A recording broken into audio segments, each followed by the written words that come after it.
Hi viewers, welcome to our channel. ప్రస్తుతం మనతో పాటు దాము బాలాజీ గారు సీనియర్ జర్నలిస్ట్ ఉన్నారు. వారితో ఒకసారి మాట్లాడదాం. సార్ నమస్కారం. సార్ నమస్తే. సార్ జేసీ ప్రభాకర్ రెడ్డి పైన కేసు నమోదైంది అని వార్తలు వస్తున్నాయి సార్. ఈవెన్ బీజేపీ నేత యాక్టర్ మాధవీలత కంప్లైంట్ చేసిందని కూడా చెప్తున్నారు. మరి ఏం జరిగింది అంటే, అంతకుముందు వీళ్ళిద్దరి మధ్య ఇష్యూ జరిగింది, దానికి సంబంధించిన కేసేనా, మరి ఇప్పుడు ఏం జరిగే అవకాశం ఉంది సార్? ఇది కొత్తదేం కాదు. యాక్చువల్గా డిసెంబర్ 31న అక్కడ జేసీ ప్రభాకర్ రెడ్డి తాడిపత్రిలో ఆల్ ఉమెన్ గ్యాదరింగ్ ఒకటి ఏర్పాటు చేశారు. అంటే సెలబ్రేషన్ కోసం ఆయన తాడిపత్రిలో ఉండే 30,000 50,000 మంది స్త్రీలని అక్కడ పిలిచి వాళ్ళకి సెలబ్రేషన్ మగవాళ్ళతో మిక్స్ కాకుండా ఓన్లీ ఉమెన్తో చేశాడు. నిజానికి దాంట్లో ఏమన్నా సెక్యూరిటీ ఇష్యూస్ ఇంకేమన్నా ఉంటే మాట్లాడచ్చు, కానీ దాన్ని కల్చర్ యాంగిల్లో నుంచి ఈ బీజేపీకి సంబంధించిన మాధవీలత కావచ్చు, లేకపోతే యామిని శర్మ, వీళ్ళిద్దరూ కూడా దాన్ని కల్చరల్ పాయింట్ ఆఫ్ వ్యూ నుంచి, మోరల్ పాయింట్ ఆఫ్ వ్యూ నుంచి వ్యతిరేకించారు. సో అట్లా ఎట్లా పెడతారు అక్కడ అర్ధరాత్రి తాడిపత్రి అంటే? వీళ్ళకి ఉండే ఉద్దేశం ఏంటంటే, చాలామందికి రాయలసీమ అంటేనే క్రైమ్ అని, అక్కడ మనుషుల్లాగా ఉండరని, ఇలాగా మన వాళ్ళకి చాలామందికి బయట వాళ్ళకి ఉంటుంది. మనకి కృష్ణవంశీ అప్పుడు అంతఃపురం సినిమాలో రాగి ముద్ద చికెన్ తినేది ఎలా పెట్టారంటే, ఏదో అనాగరికులు తింటారేమో అలాగన్నట్టుగా అతను చూపించాడు. అప్పట్లోనే దాని మీద విమర్శలు వచ్చాయి. ఆ తర్వాత ఈ ప్యాషనేట్ సినిమాలంతా కూడా రాయలసీమ అంటే కొట్టుకుంటుంటారు, నరుక్కుంటుంటారు, బాంబులు వేసుకుంటుంటారు అన్న కల్చర్. నిజానికి రాయలసీమ తెలంగాణ కోస్తా కంటే కూడా ఎడ్యుకేషనల్గా చాలా ముందు ఉంటుంది, అడ్వాన్స్డ్గా ఉంటుంది. ఎందుకంటే 100 ఏళ్ళకు ముందు ఇస్తాడు. మా చిత్తూరు జిల్లా మా ఊర్లోనే 1930లో స్కూల్ ఉంది. ఇంకా మదనపల్లి ఇట్లాంటి చోట్ల అయితే 150 ఏళ్ళకు ముందే బ్రిటిష్ వాళ్ళు స్కూల్స్ పెట్టారు.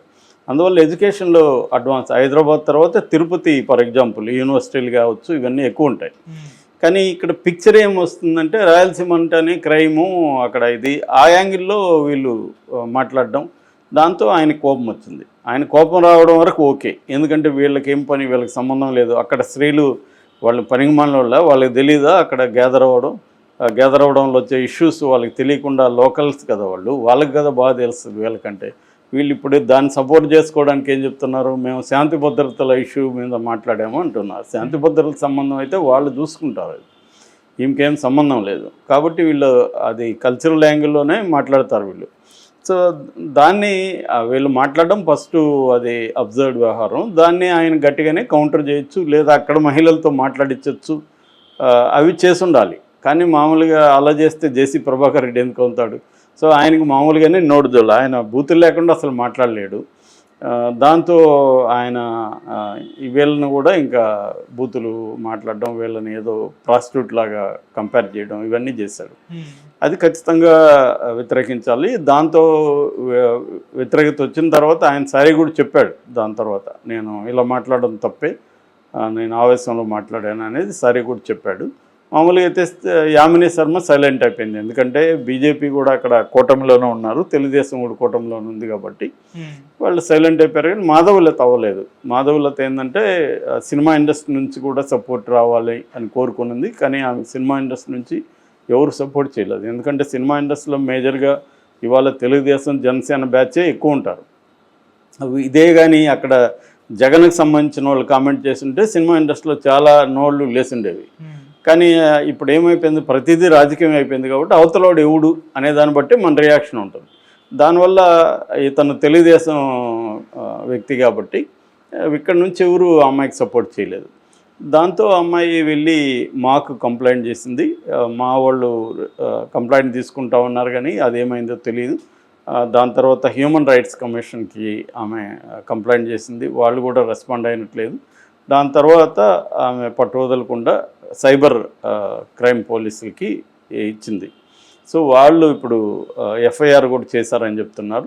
మామూలుగా ఇప్పుడు బిఎన్ఎస్ చట్టం ప్రకారం ఏంటంటే, ఇంతకుముందు 0 ఎఫ్ఐఆర్ అని ఉండేది. అంటే ఎక్కడైనా మనం ఏ పోలీస్ స్టేషన్లో అయినా కంప్లైంట్ ఇవ్వచ్చు, క్రైమ్ జరిగిన పరిధిలోనే ఇవ్వాల్సిన అవసరం లేదు. ఇప్పుడు పంజాగుట్ట పోలీస్ స్టేషన్ పరిధిలో క్రైమ్ జరిగింది, కానీ నాకు కుదరలేదు, నేను ఎక్కడో ఉన్నాను, మాదాపూర్లో ఉన్నాను. సో మాదాపూర్లో ఇవ్వచ్చు కంప్లైంట్. ఆ తర్వాత దాన్ని 0 ఎఫ్ఐఆర్ అంటారు. దాని తర్వాత కన్సర్న్డ్ పోలీస్ స్టేషన్కి ట్రాన్స్ఫర్ చేస్తారు. ఇప్పుడు బిఎన్ఎస్ చట్టం, భారతీయ న్యాయ సంహిత, భారతీయ నాగరిక సురక్షా సంహిత, వీటి ప్రకారం ఆన్లైన్ ఎఫ్ఐఆర్ కూడా వచ్చింది. ఆన్లైన్లో కూడా మనం కంప్లైంట్ చేయొచ్చు, ఫిజికల్గానే పోయి చేయాల్సిన అవసరం లేదు. ఆన్లైన్లో చేసినా కూడా దాన్ని కంప్లైంట్ని తీసుకొని ఆన్లైన్ ఎఫ్ఐఆర్ కూడా చేసి మనకి ఇవ్వాలి. అది బిఎన్ఎస్లో వచ్చింది. ఎందుకంటే ఇవాళ ఫిజికల్గా చాలాసార్లు పోలేని పరిస్థితి ఉంటుంది, సెల్ ఫోన్ ఉంటుంది, ఇమీడియట్గా మనం కంప్లైంట్ ఇవ్వచ్చు. సో ఆ విధంగా ఈ అమ్మాయి ఇక్కడ ఇచ్చింది. ఈ అమ్మాయి అయితే ఫిజికల్గానే వెళ్ళి ఇచ్చింది సైబరాబాద్లో. సో వాళ్ళు కూడా ఎఫ్ఐఆర్ చేశారు.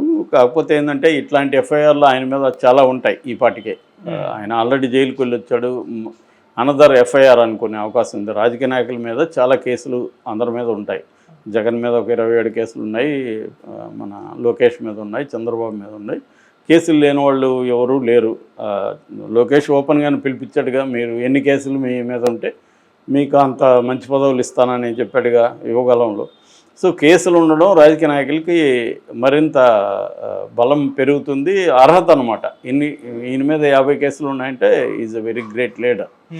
ఇప్పుడు అటువంటి క్రైటీరియా ఏర్పడిపోయింది కాబట్టి ఆయనకైతే దీనివల్ల వచ్చే నష్టం ఏం లేదు. కాకపోతే ఏంటంటే ఇంకొకసారి ఇది ఇప్పుడు మనం చెప్పుకుంటున్నామంటే అమ్మాయి కంప్లైంట్ ఇకపోతే ఈ చర్చ లేదు కదా. అంటే ఓవరాల్గా ఆయన లేడీస్ని సమావేశపరి చేసిన దాంట్లో తప్పు లేదు. అదే జెంట్స్ని చేస్తుంటే వీళ్ళు విమర్శించే వాళ్ళ లేదు. సో ఒక విమెన్గా ఉండి మాధవిలత అలా మాట్లాడడం ఫస్ట్ ఆఫ్ ఆల్ రాంగు. ఆమె ఎంకరేజ్ చేయాలి. వాళ్ళు ఇప్పుడు ఇక్కడే హైదరాబాద్లోనే వీక్లీ 1-2 సార్లు బార్లలో కూడా ఆల్ ఉమెన్ పెడుతున్నారు. బెంగళూరులో లాంగ్ బ్యాక్ 20 ఏళ్ళకు ముందే పెట్టారు. అంటే ఒకరోజు విమెన్ కోసం అన్నట్టుగా.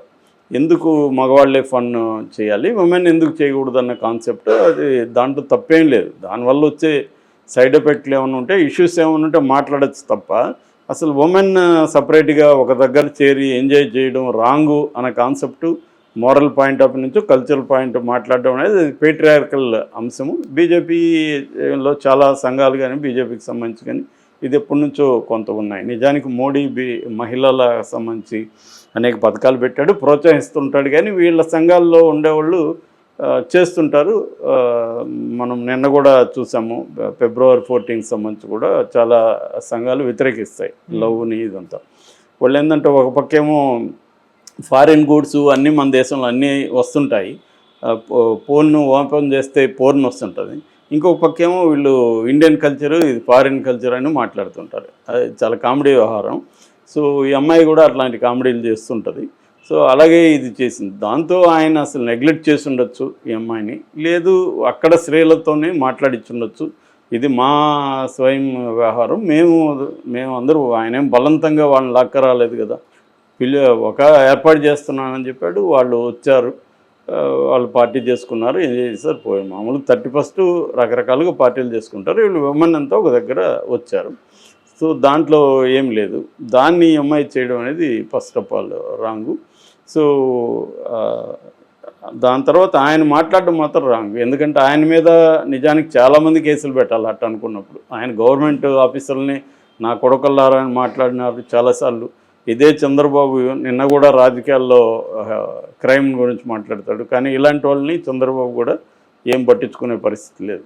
నిజానికి ఆయన వైసీపీ వాళ్ళనే కాదు, గవర్నమెంట్ అధికారులని, గ్రూప్ 1 ఆఫీసర్లని, లేకపోతే ఆర్టీఏ అధికారులని అందరినీ మాట్లాడాడు. తర్వాత అక్కడ కడప జిల్లాలో వాళ్ళతో గొడవలు పెట్టుకున్నాడు, వాళ్ళని మాట్లాడాడు. చంద్రబాబు పిలిపిస్తే కూడా వెళ్ళలేదు. అయినా కూడా చంద్రబాబు జేసీ ప్రభాకర్ రెడ్డి మీద ఎటువంటి చర్య తీసుకోడు. కానీ వంశీ లాంటి వాళ్ళ మీద మాత్రం క్రైము ఇవన్నీ మాట్లాడతాడు. సో ఇక్కడ ఏంటంటే రాజకీయ నాయకులు అందరూ కూడా తమ వాళ్ళని మాత్రం వాళ్ళు శుద్ధపోసలు అయినట్టు, ఎదుటి పార్టీ వాళ్ళు మాత్రమే అందరూ క్రైమ్ అంతా వాళ్ళ దాంట్లోనే ఉన్నట్టు. మరి అలాంటి వాళ్ళు వైసీపీలో ఉన్న వాళ్ళు బోల్డ్ మందిని తెలుగుదేశంలో, జనసేనలో అన్నింటిలో చేర్చుకుంటూనే ఉన్నారు. ఇదే వంశీ మొన్నటి వరకు 2019లో కూడా తెలుగుదేశం నుంచే కదా గెలిచాడు. సో అప్పుడు మరి మీ పార్టీలోనే ఉన్నాడుగా, ఎలా పెట్టుకున్నారు? సో అదే ఆపోజిట్గా ఉన్నాడు, ఇటు వస్తారు, ఇటు వచ్చిన వాళ్ళు అటు పోతారు. ఇదే జరుగుతుంది కదా. సో అందువల్ల ఏంటంటే జేసీ దివాకర్ రెడ్డి, ప్రభాకర్ రెడ్డి, వీళ్ళు ముఖ్యంగా ప్రభాకర్ రెడ్డి భాష జేసీ దివాకర్ రెడ్డి పైన అయిపోయింది ఆల్మోస్ట్. ఆయన ఏజ్ అయిపోయింది, హెల్త్ కూడా బాగున్నట్లేదు. కానీ ఈయన మాత్రం ఇంకా వాళ్ళకి అలవాటైపోయింది, అలా కాకుండా వాళ్ళు మాట్లాడలేరు. సో అది ఖచ్చితంగా కేసు